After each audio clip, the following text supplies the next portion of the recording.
Bismillahirrahmanirrahim. Assalamualaikum warahmatullahi wabarakatuh. Perkenalkan, nama saya Muhammad Ibrahim Saer, NIM 17650 kelas B. Negosiasi dan kontrak. Negosiasi.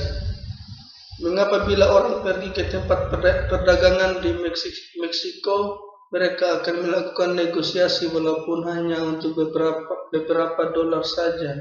Tapi bila mereka melakukan transaksi dengan sebuah produk berharga ribuan dolar, mereka enggah tawar-menawar. Tidak ada kata malu untuk melakukan negosiasi. Belajar dari bagaimana semua itu dilakukan dengan benar, dan Anda dapat menggunakan keahlian pada saat situasi tawar-menawar dalam lingkungan proyek software. Ilmu, pengetahuan, dan seni bernegosiasi. Kunci sukses dari negosiasi adalah mengetahui fakta yang sebenarnya. Hal pertama yang terpenting, mengetahui produk yang akan dijual atau dibeli. Sebelum Anda memulai negosiasi, tentukan dua hal. Satu, apa yang sepenuhnya Anda ingin untuk perjanjian. Dua, apa yang akan Anda diberikan. Bila Anda penjual software, hal yang akan dinegosiasikan adalah harga. Ketahui harga minimum yang akan diminta jika Anda pembeli, ketika harga maksimum yang akan dibayarkan. Hal ini membantu jika Anda mengetahui kebutuhan lawan Anda. Ini dikatakan dengan fleksibilitas. 3 hal yang dinegosiasikan dalam proyek software.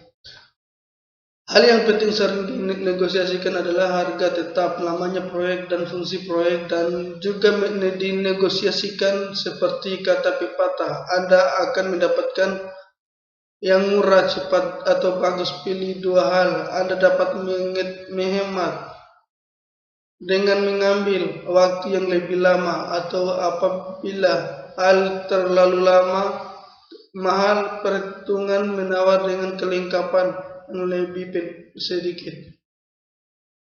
Anda memperoleh apa yang Anda bayar. Jika Anda membeli produk, berhati-hatilah dengan tawar-menawar tim proyek yang terlalu rendah atau menerima tawar murah yang tidak biasanya. Contohnya kasus perusahaan ABC menawarkan tender keluar untuk kebutuhan software. Mereka menerima 2 tawaran. Pertama dari Smart Software CO atau SSC. SSC mempunyai perkiraan akurat dan menawarkan harga $200 untuk dilaksanakan dengan 12 bulan. Kedua, tawaran dari Unscrupulous Software CO USC. Mereka menawarkan $100 untuk jangka waktu 6 bulan. Kontrak untuk produk software mengharuskan tim proyek untuk menyediakan pengirim khusus seperti tanggal yang pasti untuk berbagai macam pemberi upah, kecuali proyek ini dilaksanakan pada dasar formal dan organisasi eksternal, khususnya dalam dokumen kontrak dan yang tidak ingin dituliskan. Bagian-bagian kontrak. Dalam tambahan untuk harga, tanggal pengiriman dan pengiriman. Kontrak ini dapat termaksud dalam hal-hal dan kondisi lain seperti reproduksi, harga bertahan, right holding, lisensi, atau garansi bila kerusakan dari software dapat menyebabkan tidak hidup atau situasi kritis lain. Bertanggung jawab dari penulis harus diklarifikasikan jika perkiraan didasarkan pada input verbal dari user. Escape clause harus diikut sertakan. Anjuran tim proyek ini berguna untuk keluar dari kesalahan informasi. Tanggung jawab user seperti menyediakan informasi yang akurat dan tepat waktu, atau melakukan beberapa pekerjaan seperti dokumentasi juga harus dituliskan. Kontrak harga tetap. Ini merupakan tipe umum dari kontrak. Di dalam kontrak VP, tim proyek mengajukan harga total pada awal proyek. Bagaimanapun juga tim proyek harus memperkirakan risiko di dalam kontrak VP. Gunakan kontrak VP hanya jika Anda dapat memperhitungkan risiko harga. Kontrak VP sangat tepat bila Satu, Anda yakin bahwa tidak akan terjadi pergantian utama. Dua, Anda akan bekerja dengan software dan produk hardware yang Anda diketahui. Tiga, Anda memiliki komunikasi yang baik dengan user. Kontrak harga tambahan. Apabila risiko terlalu tinggi dalam menentukan harga tetap, tim proyek harus memiliki kontrak JP. Pada kontrak JP, tim proyek menerima gaji dalam jumlah tepat per hari atau per jam, ditambah ongkos-ongkos. Biasanya perusahaan tidak membuat janji untuk beberapa lama.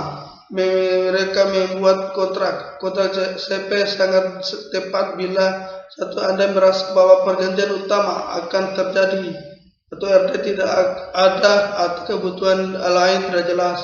Dua, Anda bekerja dengan tidak mengetahui sistem operasi paket software atau hardware, atau Anda mempunyai peralatan pengembangan khusus untuk menulis seperti simulator, tes dasar, dan sebagainya. Tiga, komunikasi yang kurang baik antara Anda dan user.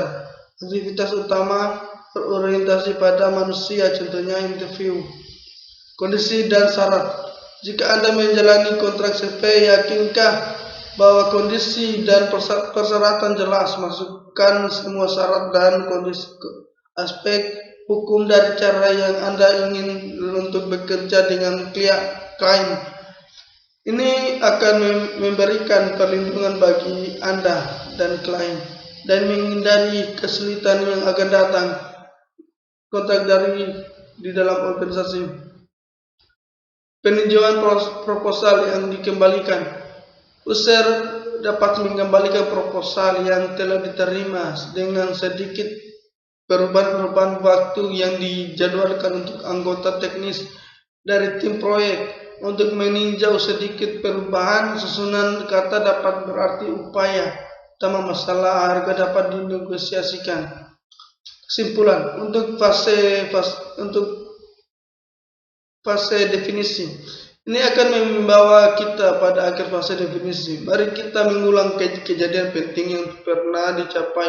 Ingat kembali kejadian penting yang digunakan untuk merencanakan proyek dan mengatur bagian proyek. Satu, dokumen kebutuhan RD yang lengkap dan telah disetujui oleh kedua belah pihak, yaitu tim proyek dan user.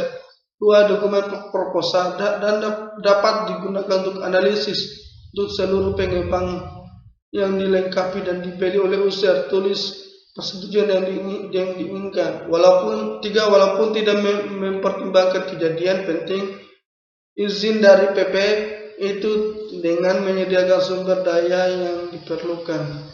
Sekian dan terima kasih. Wassalamualaikum warahmatullahi wabarakatuh.